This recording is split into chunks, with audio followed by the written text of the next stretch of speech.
കൊല്ലത്ത് ബൈക്കിന് കുറുകെ നായ ചാടിയ അപകടം. പോലീസ് ഉദ്യോഗസ്ഥന് ദാരുണാന്ത്യം. കടവൂർ സ്വദേശി അനൂപ് വരദരാജനാണ് മരിച്ചത്.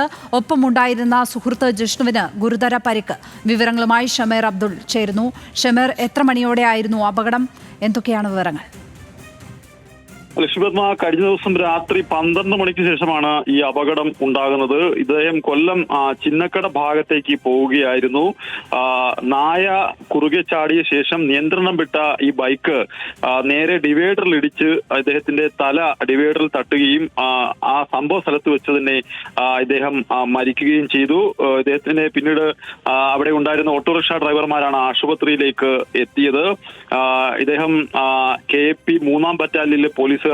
ഒപ്പമുണ്ടായിരുന്ന കടവൂർ സ്വദേശി ജിഷ്ണു ബാലകൃഷ്ണൻ ഗുരുതര പരിക്കുകളുമായി കൊല്ലത്തെ ഒരു സ്വകാര്യ ആശുപത്രിയിൽ ചികിത്സയിൽ കഴിയുകയാണ്. എന്തായാലും തെരുവു നായ്ക്കൾ കൂട്ടമായി അവിടെ തമ്പടിക്കുന്ന ഒരു ഭാഗത്തുകൂടിയാണ് ഇദ്ദേഹം സഞ്ചരിച്ചതെന്ന് ഇപ്പോൾ പോലീസും പറയുന്നതായാലും അതുമായി ബന്ധപ്പെട്ട് പോലീസ് ഇപ്പോൾ ഒരു സ്ഥിരീകരണം നൽകിയിരിക്കുകയാണ്. നായ കുറുകെ ചാടിയതുമായി ബന്ധപ്പെട്ടാണ് ഈ മരണം സംഭവിച്ചിരിക്കുന്നത്.